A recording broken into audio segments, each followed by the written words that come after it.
Again इसको थोड़ा revise कर लेते हैं। देखिए हमने लेट कर लिया, उन्होंने कहा था एक रेक्टेंगल है और उसकी जो लेंथ है वो ब्रेथ से आपने पहले ट्वाइस करके फिर मोर टू कर देनी है। तो ब्रेथ हमने लेट कर लिया एक्स है, उसको फिर लेंथ को हमने ट्वाइस किया, पहले मीन के लेंथ को हमने ब्रेथ से ट्वाइस किया। ब्रेथ एक्स टी ट्वाइस करेंगे तो 2x और मोर जो किया उसमें 2। पेरीमीटर गिवन था 28। तो हमें पता है पेरीमीटर का फार्मूला जो रेक्टेंगल के लिए होता है वो होता है 2 into l plus b. Perimeter ये गिवन था, पेरीमीटर का पहले फार्मूला लिखा, 28 एज इट इज लिख लिया। फिर यहाँ पे ये 2 एज इट इज आ गया, एल की जगह हमने लिख लिया 2x प्लस 2 और b की जगह हमने लिख लिया x। एल हमारे पास लेंथ होगा, b ब्रेथ और बाकी 28 एज इट इज। अब ये 2 इधर मल्टीप्लाई हो रहा था, यहाँ पे आके इसको डिवाइड कर दिया और यहाँ पे इनको भी हमने अरेंज कर लिया, x वाले एक साइड पे और सिंपल नंबर एक साइड पे। याद रखना इस सारे को ऐड नहीं कर देना प्यारे बच्चों, मैंने पहले भी बताया कि वेरिएबल सेम हो तब वो ऐड होते हैं, वैसे वो ऐड नहीं हो सकते हैं। इस बात को ध्यान से समझना है, फोकस करना है इस बात पे। 2 और 1 3 हो जाएगा, ये 2 एज इट इज आया, फिर 2 इधर प्लस हो रहा था इधर आके माइनस हो गया और 3x इधर 3 मल्टीप्लाई थे इधर आके डिवाइड। x की वैल्यू आ गई, x हमारे पास थी ब्रेथ, ब्रेथ आ गई 4। लेंथ निकालने के लिए क्या था 2x प्लस 2, तो 2 एज इट इज x की जगह 4, ये भी 2 एज इट इज 4 2 8, उसको जब 2 में उसमें 2 ऐड किया तो आ गया 10। नेक्स्ट हमारे पास इसी तरह का बिल्कुल एक क्वेश्चन और है जो कि हमारे पास यहाँ पे दिया हुआ question number 6। The length of a marriage hall is 4 times as much as its breadth if perimeter of its hall is 240 metre दिया हुआ है। तो आपने लेंथ और ब्रेथ का जब आंसर निकालना है तो उसके साथ भी मीटर ही लिखना है। तो आपने इसकी भी लेंथ और ब्रेथ फाइंड आउट करनी है। तो ये क्वेश्चन आपकी होम असाइनमेंट है, आप इसको खुद ट्राई करेंगे, बिल्कुल एज इट इज उसी की तरह है। क्वेश्चन नंबर 3 पे आ जाते हैं।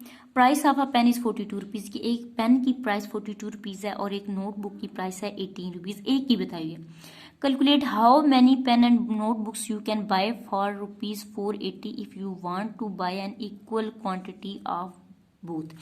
वो कह रहे हैं कि अगर एक पेन की कीमत 42 रुपये और नोटबुक की कीमत 18 रुपये हो और आपके पास टोटल 480 रुपये हैं, मतलब ऑलमोस्ट 500 के लगभग, मतलब 480 रुपीज़ है, तो आपने इसकी पेन और खरीदनी है नोटबुक्स और वो दोनों बराबर खरीदनी है, जितनी आप पेन लें इतने ही आप नोटबुक्स लें। तो आपने बताना है कि आप 480 रुपये में कितने पेन और नोटबुक्स खरीद सकते हैं और हों भी दोनों बराबर। मीन कि अगर आपने 4 पेन लिए तो 4 ही बुक्स लेनी है, अगर 10 पेन लिए तो 10 ही बुक्स लेनी है। तो अगर आपके पास 480 रुपये तो इतने में आप कितने पेन और बुक्स खरीद सकते हैं जो कि बराबर भी नोटबुक्स खरीदनी। इस क्वेश्चन को हम देख लेते हैं।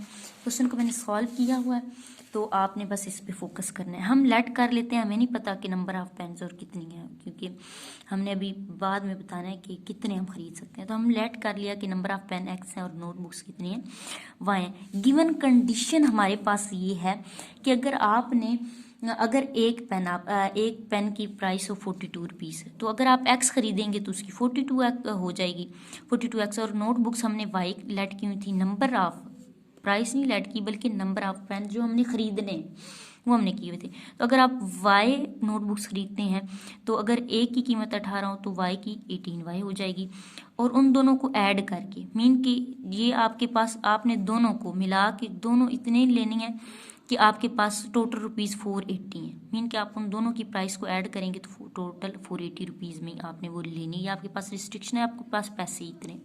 सेकंड कंडीशन ये थी कि आपके पास वो दोनों इक्वल होने चाहिए।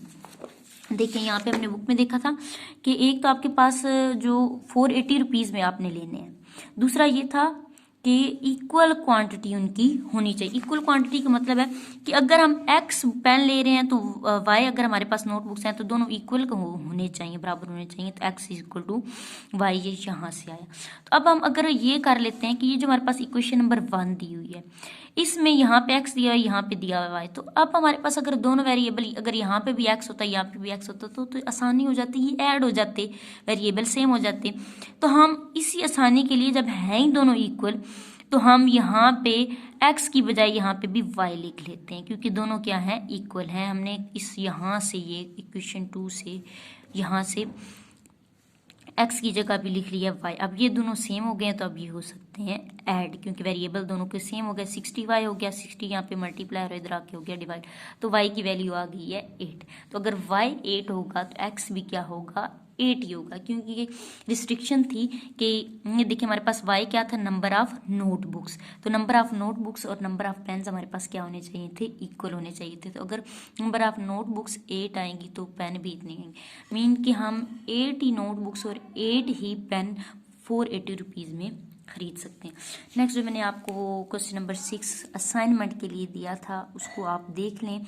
देखें इसमें हमारे पास कंडीशन जो दी हुई हैं आप चेक कर लें और फिर आपने इसको खुद भी ट्राई करना है कि जो लेंथ ऑफ मैरिज हाल है वो 4 टाइम एज मच इस ब्रीथ। मैंने कहा था जिस पे कोई कंडीशन दी होगी ना 4 टाइम या 3 टाइम, उसको नहीं आपने पहले लेट करना, आपने दूसरी चीज़ को पहले लेट कर लेना।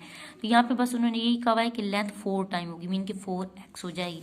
मतलब अगर हमने लेट किया हुआ है कि जो हमारी ब्रेथ है वो x है तो लेंथ हो जाएगी 4x। और पेरीमीटर हमारे पास एज इट इज पेरीमीटर का फार्मूला हमने लिख लिया जो हमारे पास पीछे था, क्योंकि हमें पता है मैरिज हॉल जो होते हैं वो रेक्टेंगल शेप में ही होते हैं। तो हमारे पास वही पेरीमीटर हमारे पास गिवन था 240। यहाँ पे हमारे पास उन्होंने खुद ये दिया हुआ 240 मीटर, ये आप देख सकते हैं। तो देखें इसी तरह पैरामीटर का फार्मूला लिखा 2 × l + b और ये 240 as it is. 2 as it is, l की जगह x लिख लेंगे, b की जगह 4x लिख लेंगे, दोनों के साथ x है तो ये हो जाएगा 5x। तो ये हमारे पास आ जाएगा, ये 2 इधर मल्टीप्लाई हो रहा था इधर आके डिवाइड हो गया। और फिर हम इसको डिवाइड करने के बाद इसका आ जाएगा आंसर 120 और 5 देखें यहाँ पे इसके साथ मल्टीप्लाई और x के साथ यहाँ पे आके हो जाएगा डिवाइड और x हमारे पास आ जाएगा 24। इस तरह लेंथ फाइंड आउट करेंगे तो 4 × x थी लेंथ, 4 और x की जगह 24 लिख के 96 मीटर। तो लेंथ उसकी आ जाएगी 96 और ब्रेथ आ जाएगी 24। तो ये जो 4 क्वेश्चन हैं, टोटल क्वेश्चन है 8, आज 4 ही हम करेंगे, बाकी हम नेक्स्ट जो होगा उसमें कर लेंगे नेक्स्ट लेक्चर में। तो यहीं तक आपका काम था। ओके जी, अल्लाह हाफिज़।